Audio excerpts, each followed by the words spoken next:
యేసుక్రీస్తు ప్రభువారి పరిశుద్ధమైన నామంన మీకందరికి కూడా మరి వందనములు. ప్రభు కృపను బట్టి మనం అందరం కూడా మరి ప్రభు యొక్క దయగల సంకల్పాన్ని బట్టి ఆ ప్రభును ఆరాధించడానికి ప్రభు యొక్క బలలో పాల్గొంది మరి ఆయన మహిమపరచడానికి ప్రభు మనకు పరిశుద్ధ దినాన్ని మనకు దయాకిరీటంగా అనుగ్రహించినాడు. కాబట్టి ప్రభు ఇచ్చిన ఈ యొక్క పరిశుద్ధ దినాల్లో తిరిగి మనమందరం కూడా చేరి కూడి రావడానికి ప్రభు మనకు ఇచ్చిన ఈ అవకాశాన్ని బట్టి ఎంతగానో ప్రభుకు వందనస్థలం రుణాస్థలం. మరి ఈ యొక్క గొప్ప ఆధిక్యత కుటుంబంగా మరి ఫ్యామిలీ ప్రేయర్ లో ప్రభును ధ్యానించడానికి మరి ఆ అనేక వారాలుగా మరి ఒక్కొక్క మాటను ధ్యానించడానికి ప్రభు కృపనిచ్చినాడు. ఈ దినం ప్రభు మరి తన దైవ దాసురాల ద్వారా ప్రేరేపింపబడి మరి ఆ మరి వారి ప్రార్థన పూర్వకంగా అనుగ్రహించిన ఈ యొక్క మరి 6వ మాటను మనం జ్ఞాపకం చేసుకోవడానికి మనం ప్రయత్నం చేద్దాం. యోహాను సువార్త 19వ అధ్యాయం 30వ వచనం. ఒకసారి అందరూ బైబిల్ తెరవగలిగిన వారు, చదవగలిగిన వారు ప్రతి ఒక్కరు కూడా తీసి చదవవలసిందిగా ప్రవణ ఉందాం మనవి చేస్తున్నాం. యోహాను సువార్త 19వ అధ్యాయం 30వ వచనం. యేసు అచ్చిరకను పుచ్చుకొని సమాప్తమైనదని చెప్పి తల వంచి ఆత్మను అప్పగించెను. సమాప్తము ఎంతో ప్రాముఖ్యతను చోటు చేసుకుంటుంది.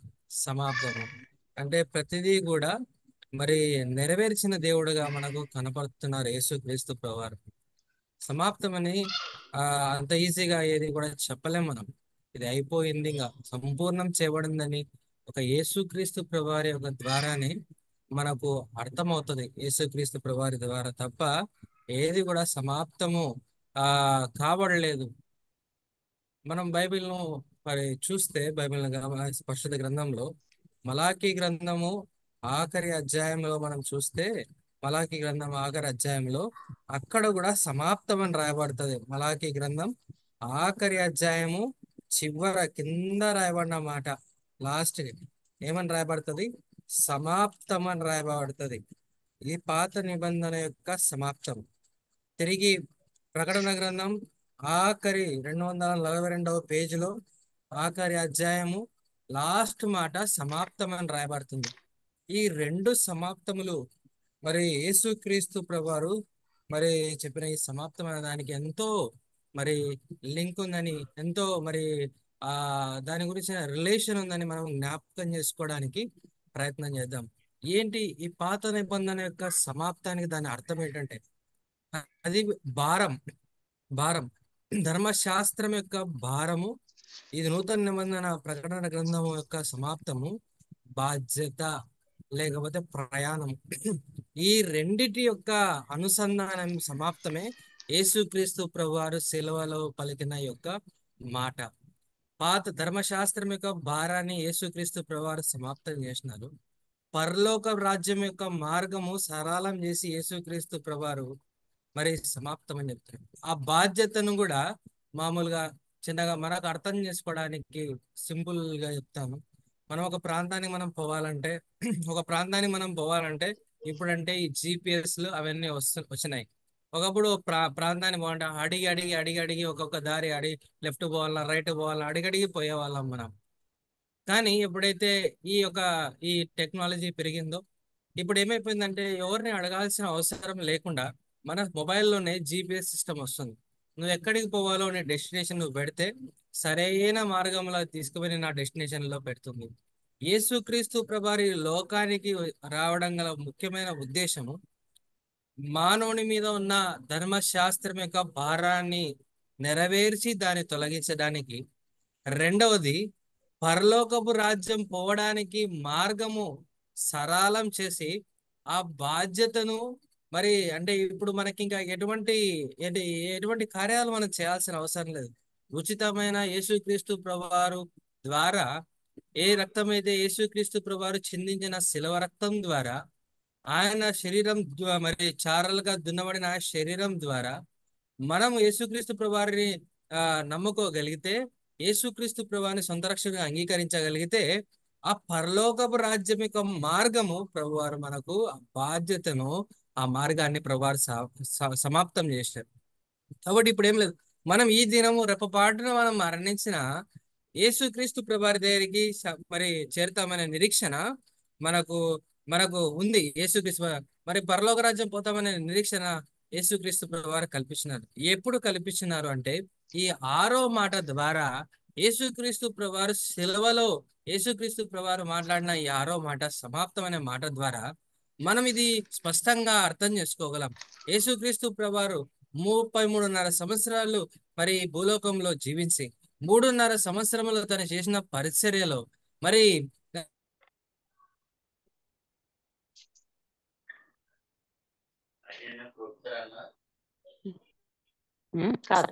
కనపడుతుంది. తండ్రి ఏమని ఏమని ప్రార్థన కనపడుతుందంటే యోహాను సువార్త 7:4 పూర్ణం నేను చేసినాను. ఏంటి పని? ధర్మశాస్త్రం యొక్క భారము మానవుల మీద నుంచి తొలగించి పరలోక రాజ్యం యొక్క మార్గాన్ని సరళం చేసినానని చెప్పేసి తండ్రికి మరి మనవి చేసుకుంటారు యేసుక్రీస్తు ప్రభువారు.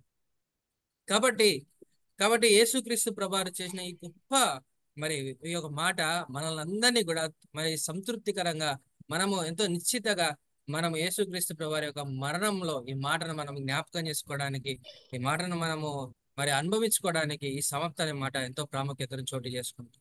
సమాప్తము యేసుక్రీస్తు ప్రభువారు చేసిన కొన్ని కార్యాలను మనం చూడడానికి 3 ప్రాముఖ్యమైన విషయాలు యేసుక్రీస్తు ప్రభువారు సమాప్తం చేసినాడు.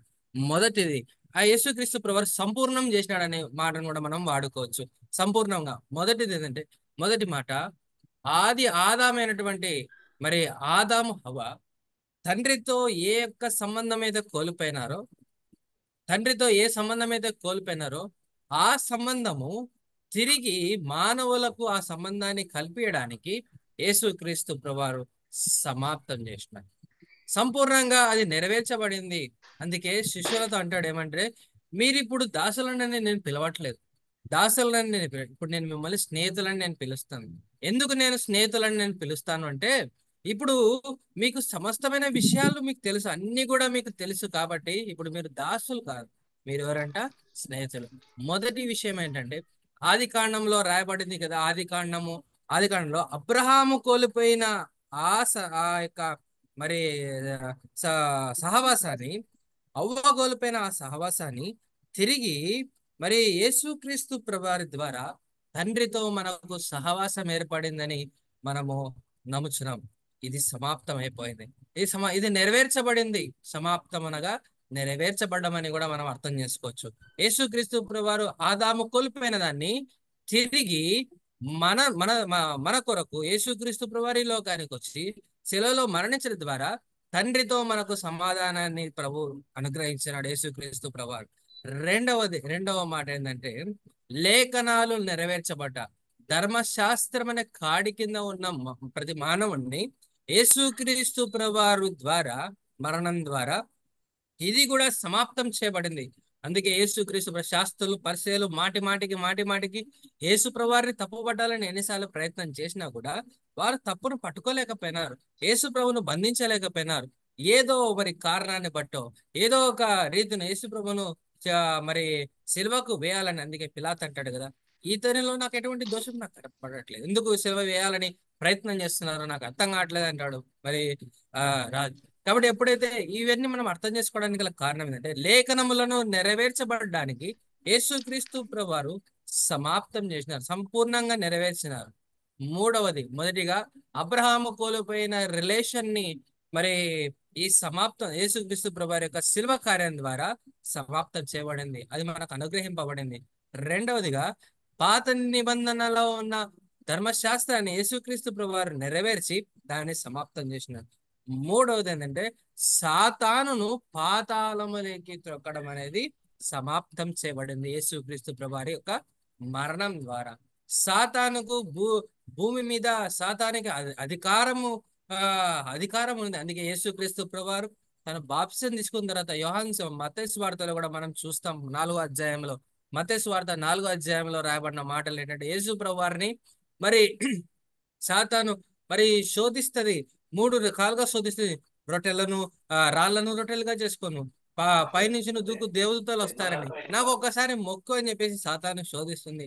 కానీ సాతాను యేసు క్రీస్తు ప్రభువారి యొక్క శిలువ మరణం ద్వారా సాతాను పాతాళంలోకి తొక్కబడిందని మనము చూడగలుగుతాం. చూడండి ఎంత గొప్ప ధన్యత, ఎంత గొప్ప ధన్యతలో ప్రభువారు మనకు అనుగ్రహించిన ఈ మాటను మనం చూడడానికి ఈ దినము మనం సమాప్తమైన మాటను మనం ధ్యానించగలుగుతున్నాం. ఏంటంటే ప్రభా, ధర్మశాస్త్రమైన కాడి ఆ భారము, అందుకే పంటికి పన్ను కంటికి కన్ను, దెబ్బకు దెబ్బ లేదు ఇప్పుడు, దెబ్బకు దెబ్బ లేదు, రాళ్లతో కొట్టేది లేదు ఇప్పుడు. ఏం కారణం అంటే యేసుక్రీస్తు ప్రభు. అందుకే మన కృపలో ఉన్నాం, ఆయన కృపలో మనం భద్రపరచబడుతున్నాం. అందుకే మనకు పాపం విషయంలో మనకు మనము అంత సీరియస్ గా మనం తీసుకోలేకపోతున్నాం కదా. మనల్ని ఎవరైనా తప్పు చేస్తే మరి రాళ్లతో కొట్టడం అటువంటి పాపం చేయడానికి మనము ధైర్యం చేస్తామా? ధైర్యం చేయలే. శిల్వ కార్యాన్ని బట్టి ఆయన కృపలో మనం భద్రపరచబడినామని ప్రభువారు మనకు జ్ఞాపకం చేస్తున్నాడు. చూడండి, యాకోబు పత్రిక 1వ అధ్యాయం 4వ వచనంలో ఓ మాట రాయబడింది. యాకోబు పత్రిక 1వ అధ్యాయం 4వ వచనం దయచేసి చదవడానికి ప్రయత్నం చేద్దాం. యాకోబు పత్రిక 1వ అధ్యాయం 4వ వచనం. యాకోబు పత్రిక 1వ అధ్యాయం 4వ వచనంలో, మీరు సంపూర్ణను ఆ అనునాంగులను ఏ విషయంలో నేను కొదవలేని వారి ఉండినట్లు ఓర్పు తన క్రియను కొనసాగింపనీయుడి. కాబట్టి మీరు సంపూర్ణులుగా కావడం, మనం సంపూర్ణులుగా ప్రభు యొక్క సన్నిధిగా కావడానికి ఆయన సమస్తమును నెరవేర్చిన దేవుడుగా ఉన్నాడు. ఆయన ప్రేమ విషయంలో గాని, ఆయన పరిచర్య విషయంలో గాని, సమస్తము మరి శిష్యుల విషయంలో గాని, శిష్యుల విషయంలో అనేకమైన విషయాలు మనం జ్ఞాపకం చేసుకోగలుగుతాం. యోహాను సువార్త 17వ అధ్యాయంలో, చేయుటకు నువ్వు నాకు ఇచ్చిన పనిని నేను సంపూర్ణం చేసినానని యేసుక్రీస్తు ప్రభువారు తండ్రికి సెలవిస్తున్నాడు. ఏం విషయాలు? వాక్యము నీవు నాకు అనుగ్రహించినావు, ఆ వాక్యము నీ ప్రజలకు నేను అనుగ్రహించినాను. కాబట్టి ఇప్పుడు వారికి సమస్తము కూడా యేసుక్రీస్తు స్వార్థలో మనం చదివితే అన్ని విషయాలు కూడా రాయబడింది. నువ్వు ముందు కూర్చోకు, వెనకాల కూర్చో. ముందు కూర్చుంటే ఎవరైనా నిన్ను లేపితే నీకు అవమానం జరుగుతుంది, వెనకాల కూర్చో అని రాయబడిన సందర్భాలు ఉన్నాయి. పాపం చేయకూడదనే విషయాలు రాయబడినాయి, కానుకలు ఎలా వేయాలో అనే విషయాలు రాయబడినాయి, దశమ భాగం గురించిన విలువల గురించి తెలియపబడినాయి. మరి దేవుని యొక్క మందిరంలో వాక్యం ఎలా చదవాలో, ప్రార్థన ఎట్లా చేయాలో అన్ని కూడా నేర్పించి యేసుక్రీస్తు ప్రభువారి శిష్యులను ట్రైన్ చేసినాడు. అందుకే యేసుక్రీస్తు ప్రభువారు 3 విషయాల మీద తను సంపూర్ణంగా సమాప్తం చేసినాడు. మొదటి ఏంటంటే ఇవాంజలిస్ట్, స్వార్థీకరణ. శిష్యులు, అందుకే 12 మంది శిష్యులు భూలోకమంతటా కూడా సంచరించి ఎక్కడ కూడా యేసుక్రీస్తు ప్రభువారి గురించి తెలియదు అని చెప్పకుండా శిష్యులను అంత బలంగా యేసుక్రీస్తు ప్రభువారు సంపూర్ణంగా వారిని వాడుకున్నారు. ముందే కూడా శిష్యులనుగా చేయడం జరిగింది. అనేకులు ఈనాడు మనం కూడా ఆయన శిష్యులంగా మనం ఉండడానికి దేవుడు కృపనిచ్చినాడు. కాబట్టి ఈ దినం మనం మాట్లాడుకున్న ఈ యొక్క మాట సమాప్తం అనే మాట, యేసుక్రీస్తు ప్రభు సిలువలో తాను ప్రభుకు ఆత్మను అప్పగించే ముందు సమాప్తం. ఎందుకంటే నేను చేయాల్సిన పని ఏమీ లేదు, సంపూర్ణంగా నేను నెరవేర్చినాను, సంపూర్ణంగా నేను నెరవేర్చాను. కాబట్టి మన మీద ఎటువంటి భారం మన మీద లేదు. కానీ మనకున్నది ఒకటే అంటే అంతం వరకు ప్రభు కొరకు నమ్మకంగా మనం ఉండి ఆయన రాజ్యంలో ప్రవేశించడమే ఆయనకి ఇష్టం. అందుకే యోహాను సువార్త 4వ అధ్యాయంలో రాయబడింది కదా, నేను మీ కొరకు స్థలం సిద్ధపరచా వెళ్ళుచున్నాను. నేనుండు స్థలంలో మీరు కూడా యుగాయుగంలో నాతో పాటు ఉండడానికి, యుగాయుగం నాతో పాటు ఉండడానికి మీరు ధర్మకార్యాలు చేయండి, పుణ్యకార్యాలు చేయండి, ఇక్కడ పోండి, అది పోండి, ఇవన్నీ యేసుక్రీస్తు ప్రభువారు మనకు బోధించలేదు. ఇవన్నీ ఎందుకంటే సమస్తము కూడా ఆయన నెరవేర్చిన వాడుగా ఉన్నాడు. కొలస్సీలకు రాసిన పత్రిక 1వ అధ్యాయం 24వ వచనంలో సంపూర్ణత గురించి ఒక మాట రాయబడుతుంది. కొలస్సీలకు రాసిన పత్రిక 1వ అధ్యాయము, కొలస్సీలకు రాసిన పత్రిక 1వ అధ్యాయం 24వ వచనంలో ఒక మాట రాయబడుతుంది. నేను చూడడానికి మనం ప్రయత్నం చేద్దాం. కొలస్సీ 1:24. ఇప్పుడు మీ కొరకు నేను అనుభవించిన శ్రమలందు సంతోషించుచు సంఘమును ఆయన శరీరం కొరకు క్రీస్తు పడిన పాటలలో కొదువైన వాటి యందు నా వంతు నా శరీరమందు సంపూర్ణం చేర్చున్నాను. ఇది ప్రభు మనకిస్తున్న బాధ్యత. మనం కూడా సమాప్తం చేయాలి కదా. ఏం సమాప్తం చేయాలి? క్రీస్తు పడిన శ్రమలలో మన వంతు సంపూర్ణతను మనము ప్రభు కొరకు మనం ప్రదర్శించాలని, ప్రభు కొరకు మనము మరి పాటు పడాలని ప్రభు కోరుకుంటాడు. సంపూర్ణం చేసి నా శరీరం అందుకే పౌలు కొలసీలకు రాస్తూ, అందుకే నా శరీరాన్ని నేను నలగొట్టుకుంటున్నాను. యేసుక్రీస్తు ప్రభువారు ఏ విధంగా అయితే సిలువలో మరణించినాడో నేను కూడా ప్రభు కొరకు ఆయన పడిన పాటలలో శ్రమలు కొద్ది మటుకు మాత్రమే, అంత కాదు కానీ కొద్ది మటుకు ఏదైతే నేను ప్రభు యొక్క కార్యంను సంపూర్ణం చేయడానికి, సమాప్తం చేయడానికి ప్రభు నన్ను కూడా వాడుకున్నాడు. ఈనాడు నువ్వు నేను కూడా ప్రభు యొక్క సిలువను మనం జ్ఞాపకం చేసుకుందాం. ఆయన సిలువలో ఆయనకు చిరకాన్ని ఇచ్చినారు కదా, చేదైన వాటిని ఆయన శరీరానికి ఇచ్చినారు. కానీ ప్రభు వారి సమస్తమును కూడా సమాప్తంగా ఆయన ముగించినారు. ఎందుకంటే మనల్ని తండ్రితో ఐక్యం చేయడానికి. ఆయన ఉండు ప్రకటన గ్రంథంలో రాయబడింది కదా, నా తండ్రి సింహాసనం మీద కూర్చున్నాడు, నేను కూడా, నాకు కూడా సింహాసనం ఉంది, ఆ సింహాసనం మీద మీరును నా సింహాసనం మీద అంటాడు యేసుక్రీస్తు ప్రభువారు. ఎవరి సింహాసనం అంట? యేసుక్రీస్తు ప్రభువారి యొక్క సింహాసనం మీద మనల్ని కూర్చోబెట్టడానికి ప్రభు సమస్యని కూడా సంపూర్ణం చేసినాడని మరొకసారి జ్ఞాపకం చేసుకున్నాం. ఈ దినము ఎంతగానో ప్రభు మనకు ఆదరించే దినం, దేవుడు మనల్ని కరుణించే దినం. ఆయన సమాప్తం చేసినాడు, ఏది కూడా పెండింగ్ లేదు. అందుకే గాడ్ ఇస్ ఫుల్ అంటారు కదా. ఆయన సంపూర్ణమైన దేవుడు అని రాయబడుతుంది. ఎక్కడ కూడా ఒక్క ఇంచు కూడా ప్రభా నువ్వు ఇది చేయలేదు అనడానికి కూడా లేదు. అందుకే ఈ 7 మాటలు ఎంతో ప్రాముఖ్యతను, ఇంకా 7 మాటల్లో అంత జీవము నెలకొందంటే, అనేక మంది రక్షింపబడినారు యేసుక్రీస్తు ప్రభువారి యొక్క ఈ యొక్క 7 దయగల మాటల ద్వారా. అనేక మంది లక్షలాది మంది మరి యేసు ప్రభుని నమ్ముకున్న అనేక మంది హతసాక్షులైనారు. అనేక మంది ప్రభు కొరకు ప్రాణార్పణంగా పోయబడినారు. ఎందుకంటే కేవలం ఒకటే ఒక కారణము. ఆ కారణం ఏంటంటే సమాప్తం చేయబడడం. సాతానును పాతాళంలో తొక్కినాడు, ధర్మశాస్త్రాన్ని నెరవేర్చినాడు, మనల్ని తండ్రితో ఐక్యం చేసినాడు. ఈనాడు మనం మరణించిన ఆయనతో పాటు యుగాయుగాలు పరలోక రాజ్యంలో ఉండడానికి ప్రభు మార్గం అంతా కూడా సరళం చేసినాడు. ఈరోజు నీ మీద భారం లేదు, కానీ నీకు ఉండేది మాత్రం ఒకటే, ఏంటంటే నమ్మకంగా నువ్వు నేను కూడా ఎంతవరకు మనం ఇక విశ్వాస ప్రయాణంలో బాధ్యతగా ముందుకు పోవడం. ఎలా పోవాలా ప్రభా, ఎలా పోవాలా, యాదారణ పోవాలా, ఎక్కడ పోవాలనేది కూడా మనకు డౌట్ వస్తుంది. ఒకటే ఒక గురి యొద్దకే నేను నీ గురి పెట్టేసినట్టు నువ్వు ఈ విధంగా బైబిల్ చదువుకో, వాక్యం, నా మాటలు విను, మరి నువ్వు నా మాటలు అనుసరించినట్లయితే పరలోక రాజ్యానికి చేరుతావు. ఒకటే మార్గము, అందుకే అనేక మార్గము లేదు, ఒకటే మార్గం ప్రభు వారు మనకు పెట్టారు.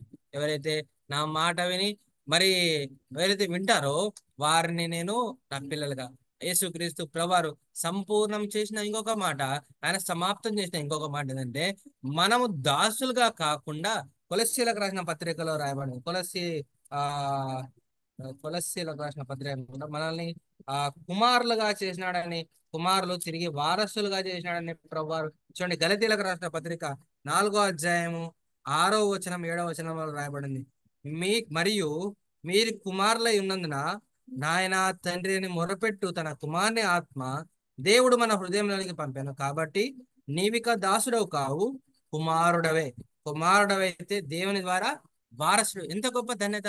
యేసుక్రీస్తు ప్రభువారు తన శిలువ ద్వారా మనల్ని కుమారులే కాకుండా మనల్ని వారసులుగా చేస్తాం కదా. చాలాసార్లు మనం వాక్యంలో కూడా మనం వింటూ వస్తున్నాం ఏంట, 10 మంది కుమారులు ఉంటే 10 మంది అందరికీ ఆస్తి రాదు, కేవలం వారసులకు మాత్రమే. ఎవరికి వస్తుంది? వారసులు. ఎవరి మీద అయితే వీలునామా రాస్తారో వాళ్ళకు మాత్రమే అర్హత ఉంటుంది. చూడండి, యేసుక్రీస్తు ప్రభువారు మన కుమారులే కాకుండా పరలోక రాజ్యం యొక్క వారసత్వాన్ని యేసుక్రీస్తు ప్రభువారు మనకు అనుగ్రహించినారు. ఎంత గొప్ప ధన్యత! అలాంటి ధన్యతలో నన్ను యేసుక్రీస్తు ప్రభువారు ప్రవేశపెట్టినారు. కాబట్టి దేవుడు మనకిచ్చిన ఈ యొక్క విలువైన సమయాన్ని జ్ఞాపకం చేసుకుందాం. కాబట్టి జ్ఞాపకం చేసుకొని ప్రభు మనకిచ్చిన ఈ మాటను మనం ధ్యానం చేయడానికి దేవుడు కనికరించినాడు. ఒకటి ఏంటంటే, ఆయన ధర్మశాస్త్రాన్ని నెరవేర్చినాడు, పరలోకపు మార్గాన్ని కూడా సమాప్తం చేసినాడు. ఇప్పుడు మనము ఆదాము కోల్పోయిన ఐక్యతను తిరిగి యేసు ప్రభు ద్వారా, తన యొక్క సేవ కార్యం ద్వారా, ఆ సమాప్తమైన మాట ద్వారా మరి తండ్రితో ఐక్యం చేయబడినాం.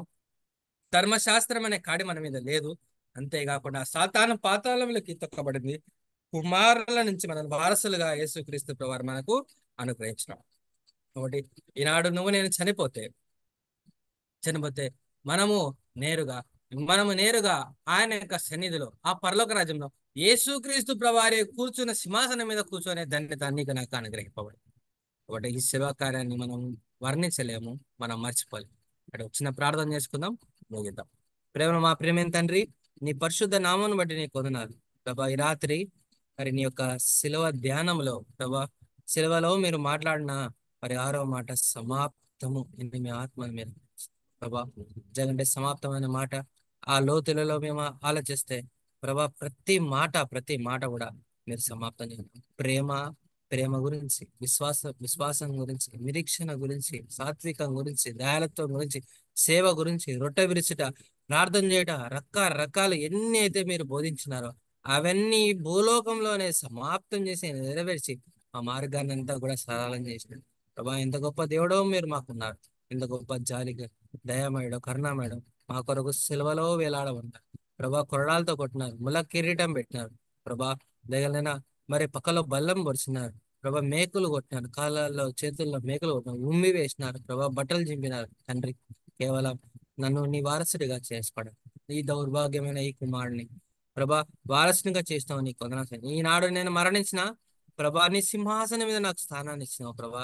ఇంతకన్నా గొప్ప ధన్యత సమాప్తం చేసిన ధన్యత ప్రభా ఇవ్వలేదు. కాబట్టి నాకు ఇచ్చిన ఈ విలువైన సమయాన్ని బట్టి నీకు వందనాలు. జూమ్ మీటింగ్లో జాయిన్ అయిన ప్రతి ఒక్కరిని దీవించి, ఆశీర్వదించి, బలపరిచి వారి ప్రతి అవసరం తీర్చమని మాకు ఇచ్చిన ఈ అవకాశాన్ని బట్టి నీకు వందనాలు తెచ్చుకుంటాం. మా ప్రభు మా రక్షకుడైన యేసుక్రీస్తు ప్రభు వారి పరిశుద్ధమైన నామమున అడిగి బ్రతిమాలాడుతున్నాం మా తండ్రి. ఆమెన్.